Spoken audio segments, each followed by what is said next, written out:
আমরা দেবীর বিভিন্ন নাম সম্পর্কে জানব। যেমন কাত্যায়নের কন্যা, ইনি কাত্যায়নী। কং ব্রহ্ম কং শিবঃ প্রক্তো মস্মাসারঞ্চ কং কৃতম ধারণা দর্শনাদ বাপি কাত্যায়নী মতাবোধৈ।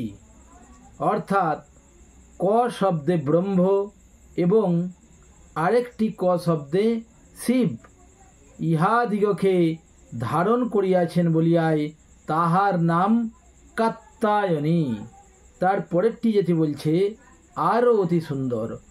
রৌদ্রাণী ঘোর কর্মাণি কারো নাশ্চ রৌদ্রীমতা বিন্দেহেত অতীব তীর্য দিব্যার্থং হতো ঘোরে মহাভট্টঃ অদ্যাপি তত্র সবাসা তেনোষা বিন্ধবাসিনী।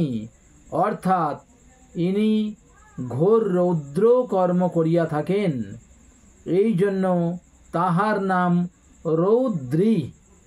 ইনি দেবগণের কার্য সিদ্ধির জন্য বিন্ধ্যাচলে অবতীর্ণ হইয়া মহাসুর ঘোরকে বিনষ্ট করিয়াছিলেন এবং অদ্যপি সেই বিন্ধ্যাচলে বাস করেন বলিয়া ইহার নাম বিন্দবাসিনী।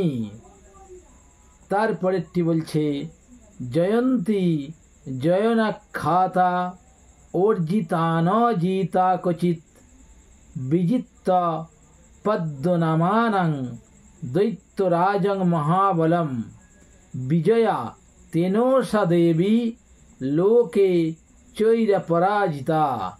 অর্থাৎ ইনি সর্বত্র জয়লাভ করেন বলিয়া ইহার নাম জয়ন্তী।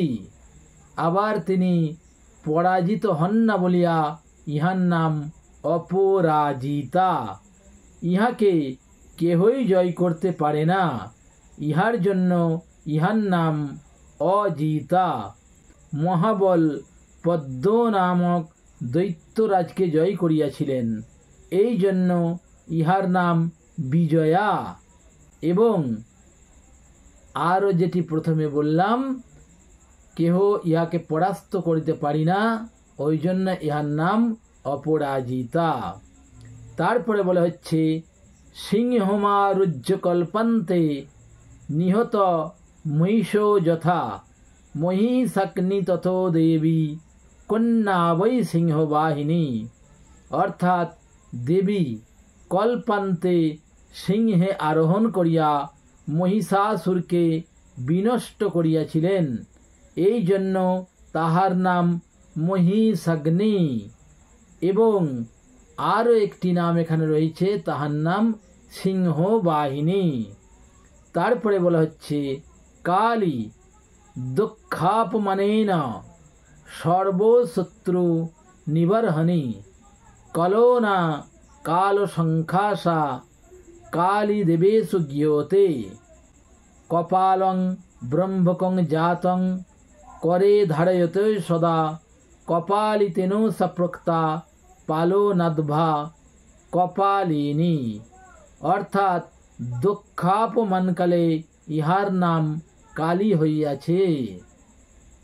যখন দক্ষযজ্ঞ হয়, আমরা জানি তিনি যে রূপ দেখিয়েছিলেন দশমহাবিদ্যার, কালী তারা মহাবিদ্যা সরস্বতী ভুবনেশ্বরী, এই যে আমরা যে দশমহাবিদ্যা পাই, এই ইত্যাদি যে রূপটি আছে, সেই দশমহাবিদ্যার রূপটি প্রথম রূপ, তিনি কালী, সেটি মহাদেবকে দর্শন করিয়েছিলেন, ওইটি এখানে বলা হচ্ছে।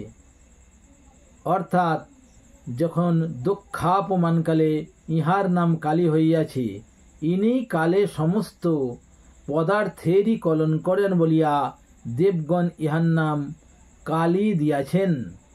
ইনি সর্বদা হস্তে ব্রহ্ম কপাল ধারণ করেন, কপাল মানে হচ্ছে মুন্ড, ব্রহ্ম কপাল ধারণ করেন কিংবা পালন করেন বলিয়া ইহার নাম কপালী বা কপালিনী। সমস্ত তথ্যাদি রয়েছে দেবী পুরাণের ৭৩ অধ্যায়ে। 10/16। আজ এই পর্যন্তই। এরপর আমরা আরও সুন্দর সুন্দর আলোচনা করব। যাহারা নতুন আছেন চ্যানেলটি অবশ্যই সাবস্ক্রাইব করবেন, লাইক করবেন, শেয়ার করবেন, কমেন্টের মাধ্যমে আপনাদের অমূল্য মতামত অবশ্যই জানাবেন। জয় মা দুর্গা।